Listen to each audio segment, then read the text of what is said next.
Viva Bem. Oferecimento. Entrega rápida Drogazil. Em até 1 hora, por apenas R$ 6,90. O que faria você mudar de estilo de vida? Ganhar um prêmio seria o suficiente? E se o prêmio fosse uma viagem? No Atala.doc você vai conhecer a Késia Coutinho e entender o que fez ela mudar de vida e perder 20 quilos. E hoje tem Delícia da Bahia. Você vai aprender a fazer cocada light com a chefe Bettina Sebe no Isso por Aquilo. No Papo Saudável, vamos falar sobre diabetes. O que realmente pode provocar o surgimento dessa doença? Comer maçã abre o apetite? Mito ou verdade? Tá na hora de você ficar por dentro do melhor conteúdo de saúde do Brasil. E é pra já, porque o Viva Bem já começou.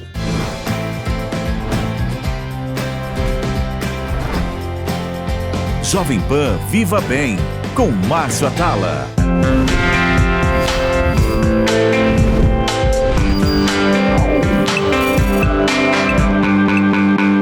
No Rio de Janeiro, uma empresa usa um sistema de pontos que dá prêmios aos funcionários que conseguirem se manter ativos e, com isso, cuidar melhor da saúde.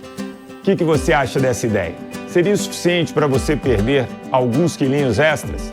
Para Késia Coutinho, foi o gatilho que fez com que ela perdesse 20 quilos.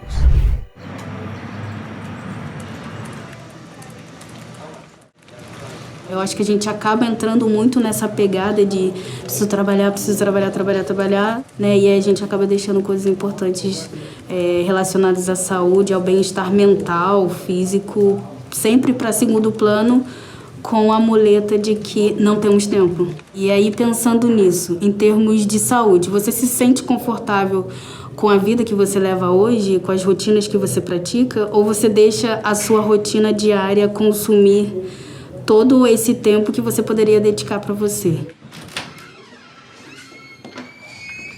O hábito nada mais é do que um conjunto de comportamentos automáticos e repetitivos que levam para uma rotina. Então a gente acaba estabelecendo uma rotina quase que sem pensar, né? E por que acontece isso? Porque o nosso cérebro, ele tem uma condição natural de poupar energia. Mas ao mesmo tempo, o nosso cérebro, ele também é plástico. Então ele tem a possibilidade de criar novos hábitos, estabelecer novas rotinas. Meu chefe e eu, né, a gente gosta muito de esporte e a gente começou a perceber que a equipe não se preocupava muito com saúde. Então a gente pensou, bom, a gente precisa mudar isso na equipe, né? Aí a gente entrou em contato com uma empresa, que é a nossa parceira, que eles já tinham um aplicativo, se eu posso chamar assim, um programa, que chama Milhas de Saúde, que era esse programa de pontuação. Então, assim, conforme o funcionário fosse fazendo atividades, você dividia nos pilares que você quisesse, né? E acumulando pontos, e no final a gente daria uma recompensa, né? Que quem ganhasse o programa no final do ano, a gente ia dar uma viagem. A recompensa externa, ela pode ser um gatilho que vai estimular a ter um objetivo. Mas, de verdade, acho que sozinha ela não muda, por mais que seja um super prêmio. A não ser que, de novo, e aí, se a gente voltar à questão do hábito, se sempre tiver uma recompensa no final, eu vou praticando aquele novo hábito até que se vire uma rotina. Aí sim ele vai funcionar.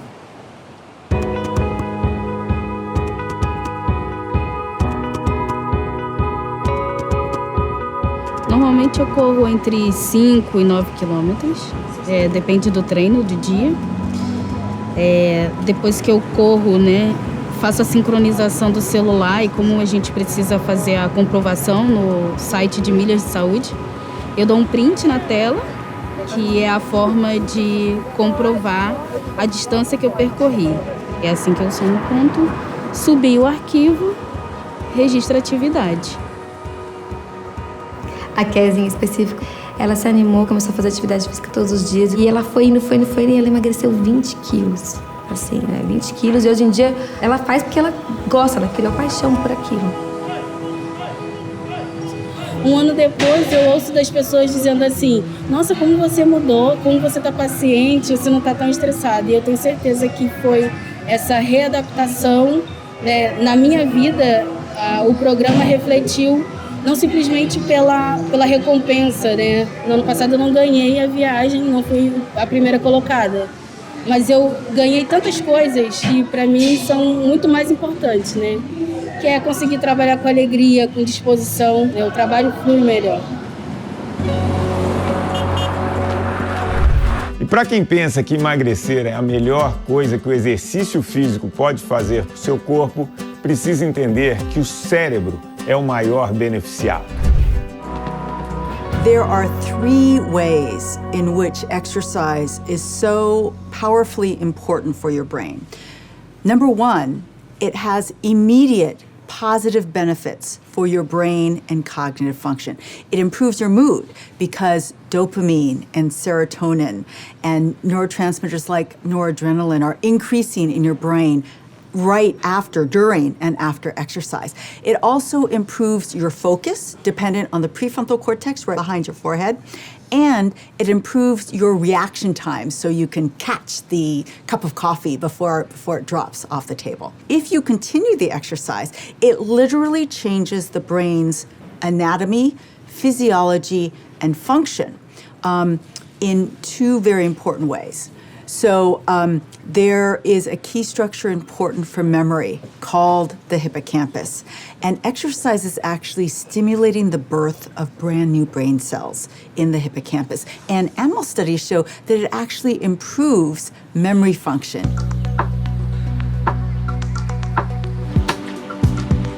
You can start to feel the immediate brain-changing effects of exercise simply from a walk. And my best tip is to find a way to make it as fun and pleasurable for yourself as you can.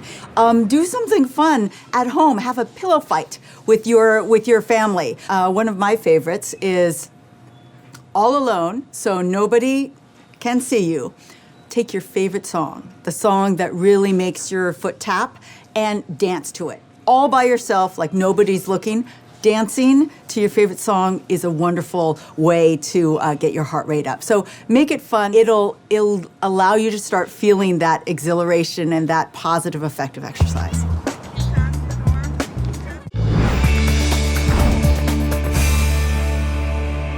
Hora de trocar isso por aquilo e aprender a fazer uma cocada mais leve e tão deliciosa quanto. Betina, sabe que eu gosto de comer, mas o meu forte é doce, eu sou doceiro. Formiga. Mas muito formiga. E eu amo cocada. Eu quero saber se você consegue fazer uma cocada, uma versão mais light. Com certeza, a gente consegue. A gente vai fazer uma cocada gostosa. A gente vai fazer de colher, que aí tu come de colher, tu vai comendo, achando que comeu um monte, tu comeu um pouco, já adoçou a boca. Não precisa comer tanto. Então vamos lá. Só que a gente vai fazer não vai nem usar açúcar. A gente não vai usar açúcar. A gente vai usar o coco umedecido, que pode ser feito também com o coco fresco que tu compra na feira. Tá bom. Tá?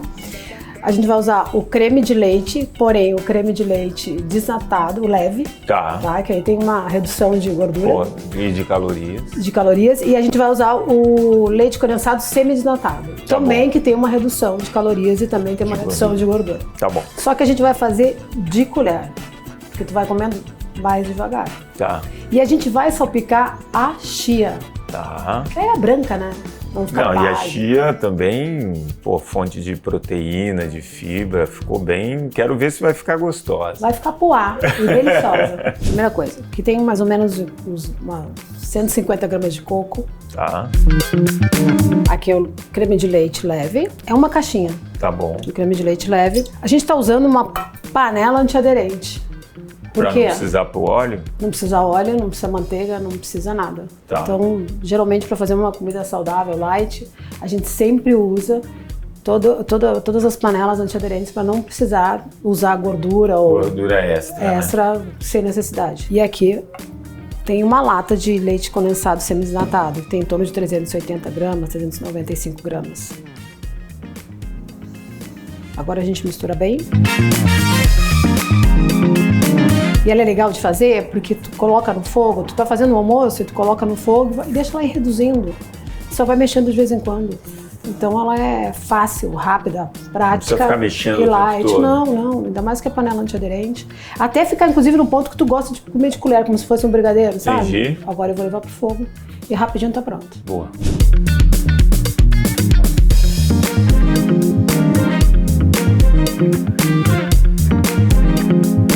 Chegou a melhor hora, né? Chegou a melhor hora. Você sabe que muitas vezes, isso é muito verdade, eu vou me servir num buffet. Eu olho antes a sobremesa. Dependendo do que tem, eu já como muito pouquinho. Só pra comer a sobremesa. Eu amo sobremesa. Eu sou muito doceiro. Formiga. Não, mas aqui no caso, do jeito que a gente fez, essa cocada light, leve, fit. Tu vai ver que daí tu pode comer a quantidade necessária, normal do teu dia a dia. Eu vou botar a quantidade. Maravilha, tá cremosa. Nossa, tá bom. Agora a gente vai colocar... Eu vou botar um pouquinho mais de coco em cima, isso, só pra... Eu ia falar isso, pode dar uma... Agora o segredo. Aqui, ó. Ó. Não vou botar muita chia, porque eu acho que uma quantidade suficiente já faz todo sentido, senão vai parecer muito formiga, né? Se tiver bom, igual tá bonito... Tá bonito. É que a gente come com os olhos, vai ver se tá bom.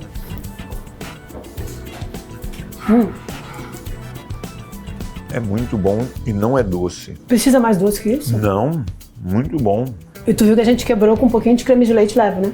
É muito Então tu não precisa usar um monte de açúcar e leite condensado puro. Você vê que eu não tenho limite pra doce, né? Tô vendo, tu vai pegar uma colher de sopa daqui a pouco, né? Muito bom. Leve, light.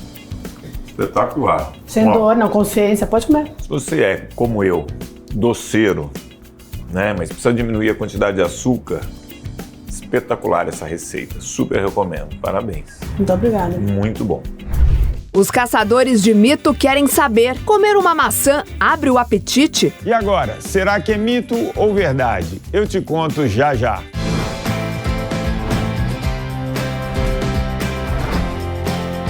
Jovem Pan Viva Bem, com Márcio Atala.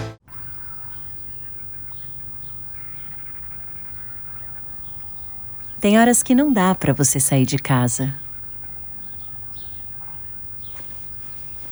Por isso, nosso cuidado vai até você. Entrega rápida Drogazil. Obrigada.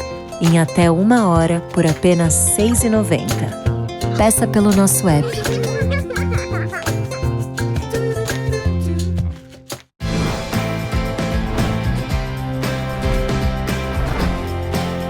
Jovem Pan Viva Bem, com Márcio Atala. De volta com Viva Bem e pronto para desvendar mais um mito ou verdade. Qual é o de hoje? Os caçadores de mito pescaram um burburinho por aí que jura que comer uma maçã abre o apetite, dá aquela fome de leão. E aí, Atala, mito ou verdade? É verdade, isso realmente pode acontecer com algumas pessoas. O motivo é que a maçã tem uma substância que se chama arabinose, que pode aumentar a produção do ácido tartárico. É muito nome difícil, não é não? Mas isso para dizer que sim, a maçã pode abrir o apetite. Mas não é para deixar de comer a maçã. Ela é rica em potássio, fibras e alguns compostos antioxidantes que ajudam a combater processos inflamatórios que ocorrem dentro do nosso corpo. Tem pouca caloria, tem ótimo sabor e é prática para levar e ser consumido no trabalho. Por exemplo, o melhor é comer sem estar de barriga vazia ou acompanhada de algum outro alimento que tenha proteína ou gordura, como um iogurte ou castanhas.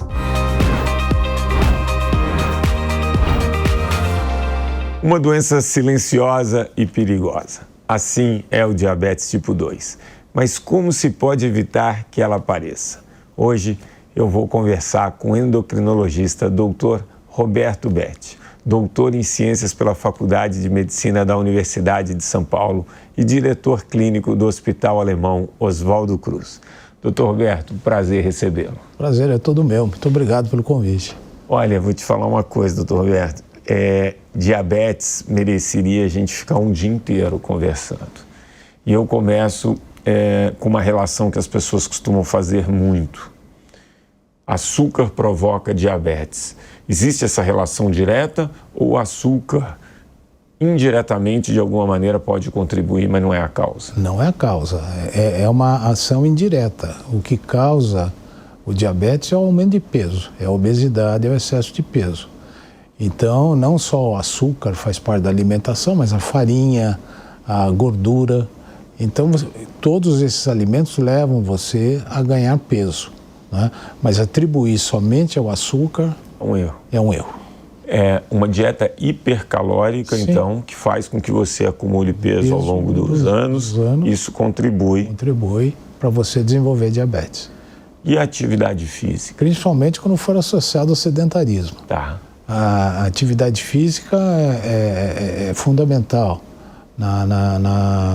A não atividade física, ela faz papel da etiopatogenia do diabetes tipo 2. Né? Então, você tem os fatores genéticos, né? E você tem os fatores ambientais. Os fatores ambientais, os dois principais, a obesidade, o excesso de peso e o sedentarismo. E quando a gente fala da atividade física, a falta dela é um fator importante para você desenvolver o diabetes. Sim. A presença dela pode ajudar a evitar. Ajudar. E aí é importante a combinação da atividade aeróbica com a atividade de força? Sim, né? Porque você na atividade de força, você ganha massa muscular. Uhum. E aí então você tem um peso maior da massa muscular, e durante o exercício você vai captar mais, o músculo vai captar mais a glicose. Né, para exercer o seu metabolismo. Né? Então você com isso vai diminuir um pouquinho a resistência insulínica, porque você vai ter com o exercício uma facilidade para o músculo captar glicose. Então caem os níveis de glicose na circulação. E hoje a diabetes é quase uma epidemia. Eu já ouvi falar em 15% da população. Como que está essa prevalência aí do diabetes? Vou te dar alguns números.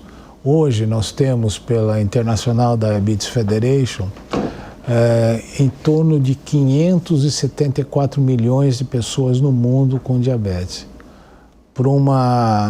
Em 2030, calcula-se que nós teremos 570 milhões de pessoas com diabetes.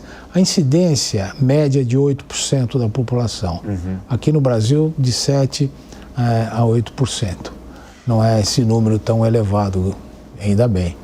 E o diabetes ele pode ser gatilho para outros problemas de saúde, por exemplo, como doenças cardíacas. Diabetes é uma doença sistêmica, né? Você tem no diabetes dois tipos de complicação, porque o diabetes é uma doença do vaso sanguíneo, uhum, do vaso sanguíneo com maior diâmetro como do vaso sanguíneo com menor diâmetro. Então aí você classifica as complicações do diabetes em macrovasculares, né, e microvasculares. Macrovasculares, é importante ao coração, sistema nervoso central e membros inferiores, né? E a microvascular, principalmente a retina e o rim, né? Então ela é uma doença sistêmica que vai agredir todo o organismo. E é uma doença silenciosa, né? Silenciosa, porque ela começa sem manifestação clínica, né? E ela começa até 10 anos antes de apresentar a manifestação clínica.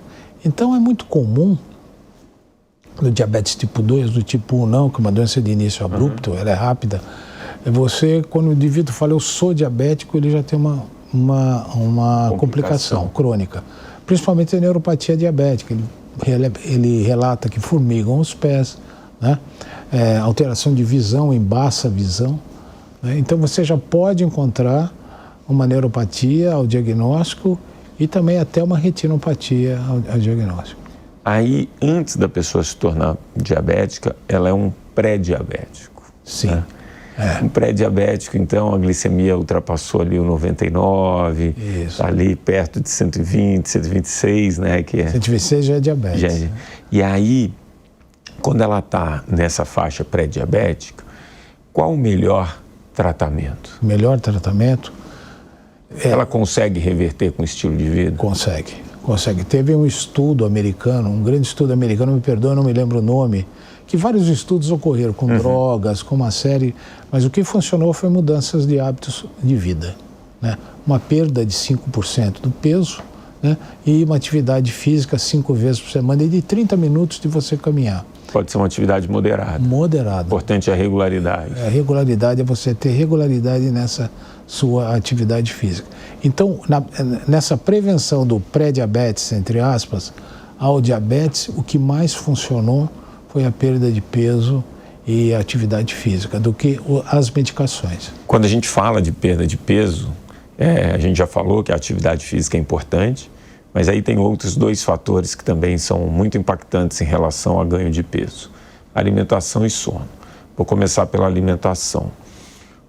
Uma alimentação que ajuda no controle da glicemia, o que a gente deve evitar e o que a gente deve ter na alimentação? Você deve evitar os carboidratos, principalmente os de absorção rápida, né? O açúcar, esse refrigerante que não é dietético, diminuir os farináceos, né? Não é abolir, diminuir os farináceos. Então, se você come principalmente pão, macarrão, pizzas, onde tem farinha, a farinha branca, e aumentar a quantidade de fibra na alimentação. Né? E aí, comer mais verdura. Frutas, legumes, verduras. Frutas, não se exceder muito em frutas também, porque as frutas têm uma quantidade muito boa de carboidrato, que a frutose é um carboidrato mais cômodo de você trabalhar com ele. Mas não abusar tanto. Agora, verduras, legumes, é muito importante cereais integrais. Cereais integrais, sem dúvida. E principalmente ter uma dieta que não seja hipercalórica. Hipercalórica, né? Hipercalórica. Se você come mais, se você ingere mais calorias do que você gasta, você vai acumular em algum lugar. E é no tecido adiposo. Né? E um outro fator muito importante que hoje a gente associa bastante com ganho de peso é a privação de sono. Né? Tem estudos, alguns estudos pequenos, mas existem já mostrando que a apneia do sono pode contribuir para o aparecimento da obesidade. Da hipertensão arterial está mais ou menos definido isso, né? Mas na obesidade, sim. Você tem na apneia do sono, é interessante, você pode ter um cortisol, que é o corticoide, que na prática clínica, o seu cortisol endógeno aumentado. E o cortisol é um hormônio que leva ao ganho de peso. Né? Enfim, para controlar meu peso, a gente sabe, né? Uma boa alimentação, que nem se falou, atividade física, o sono. E eu queria que você falasse um pouquinho da adesão ao tratamento, né? O quão importante é para a pessoa que já é diabética. E uma pergunta muito frequente é, uma vez diabético, sempre diabético? Ou, sei lá, eu bati 150 de glicemia, comecei a tomar um medicamento, mudei meu estilo de vida, perdi peso. É possível reverter em alguns casos? Eu já tive na minha clínica privada alguns casos que o indivíduo aderiu ao tratamento e reverteu. Reverteu porque ele perdeu bastante peso. Entendi. Ele perdeu peso, mudou o estilo de vida, e ele ficou praticamente sem medicação e com níveis de glicemia normais. Ainda, eu imagino que esteja muito no início, mas já existe uma linha aí tentando entender se o diabetes, se a resistência à insulina, de alguma maneira pode prejudicar a nossa saúde cognitiva, a nossa saúde mental em relação à demência, Alzheimer. Existe essa linha? Existe. É uma linha de pesquisa hoje. Existe que a resistência insulínica no cérebro, né, pode levar a alterações cognitivas. Existe sim. É uma linha de pesquisa hoje, né, e até usando determinadas drogas para o tratamento, aqui falar em termos técnicos, inibidores de GLP-1, existe uma linha de pesquisa nessa área, sim. Tá. Viu? E a gente falou bastante, né? Controle de peso, atividade física, alimentação, e aí a pessoa fica pensando, puxa, mas como que eu vou balizar meu peso? O melhor seria pela circunferência abdominal? Olha, você tem dois tipos de medida. O IMC, que é a relação do seu peso pela sua altura ao quadrado, né? E para um tipo de obesidade um pouco mais grave, que é aquela obesidade visceral, que é o depósito de gordura né, no fígado, no pâncreas, né, a circunferência abdominal. E aí tem uma medida aí que a gente deve... Teria que ser menor que 102 centímetros no homem e 88 para as mulheres? 84. 84 para as mulheres. E aí tentar manter abaixo disso, o risco diminui. Então, estão querendo aí apertar um pouquinho esses números. 88 para os homens e 80 para as mulheres. Tá. E aí você falou do estilo de vida e você falou da genética. Genética a gente não tem ainda como fazer essa alteração. Não, é um fator não modificável. Não modificável. Agora, é possível eu com um histórico familiar, né? Então, sei lá, meu pai tem, meu avô teve... eu tenho um estilo de vida tão regradinho, me esforçar tanto e demorar a manifestar essa doença ou às vezes nem manifestar? Não manifestar. O fator genético ele colabora da seguinte maneira: ele aumenta, ele não causa, ele aumenta o risco de você desenvolver diabetes se você ganhar mais que o indivíduo que não, mais do que no indivíduo que não tem o fator genético, se você tiver sedentarismo, se você tiver um aumento de peso. Às vezes a pessoa está acima do peso, com a circunferência abdominal um pouco aumentada e ainda não manifestou. Provavelmente ela tem uma genética mais favorável. Aí você tem aquela pessoa que só de ganhar um pouquinho já começa a manifestar. A glicemia já começa a subir. Isso é bem interessante. Bom, queria que você desse aqui, para a gente finalizar esse papo, 3 dicas importantes para quem quer evitar ou controlar a doença, o diabetes tipo 2. Bom, são hábitos de vida saudáveis, né? Não ganhar peso, ter uma alimentação saudável com os 4, 5 grupos de alimentos que nós temos, proteína, carboidrato, gordura, sais minerais, né? Mas uma alimentação equilibrada. Evitar a gordura saturada, né? Aquela gordura que você vê na carne, né? Dá preferência aos lípides insaturados, né? Que é o azeite de oliva, o uso do azeite de oliva. Evitar muito o uso de carboidrato de absorção rápida, que é o açúcar. Principalmente esse açúcar que você põe sozinho, você coloca no cafezinho. Porque quando você consome um pouco de açúcar junto com outros alimentos, a absorção é menor. Mais lenta, né? É mais lenta, inclusive, não é menor. E atividade física. E uma coisa que nós não falamos aqui é não fumar, não ter o vício do tabagismo. O tabagismo também não vai ajudar em nada. Em nada, só atrapalha. E lembrando, né, que você falou que o diabetes é um fator de risco importante para as doenças cardíacas, o cigarro também. Também, cigarro. Hipertensão arterial associada. Tem uma relação de diabetes com hipertensão? Tem.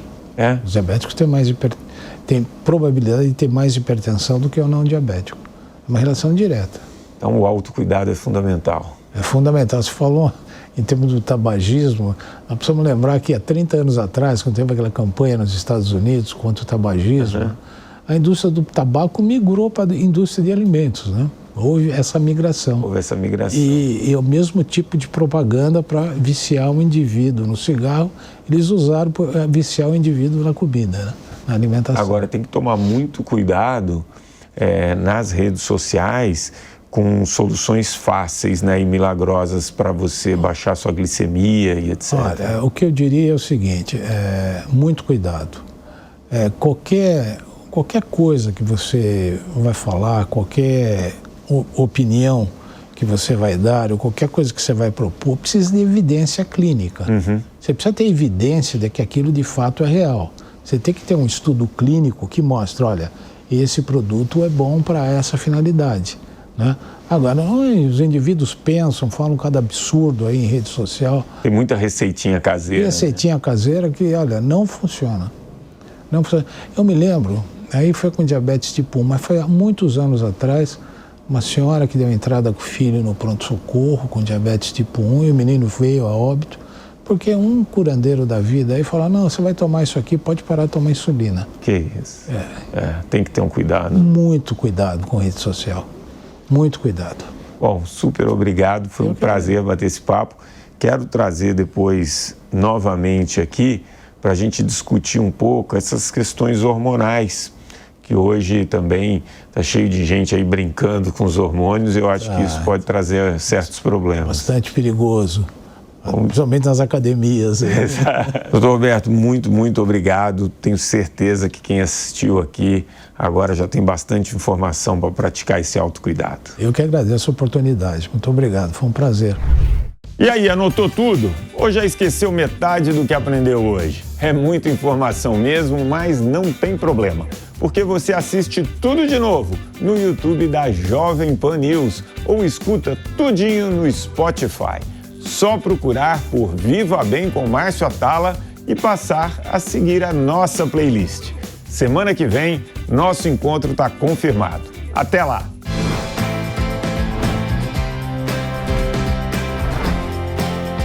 Jovem Pan Viva Bem, com Márcio Atala. Viva Bem. Oferecimento. Entrega rápida Drogazil, em até 1 hora, por apenas R$ 6,90. A opinião dos nossos comentaristas não reflete necessariamente a opinião do Grupo Jovem Pan de Comunicação. Realização Jovem Pan News.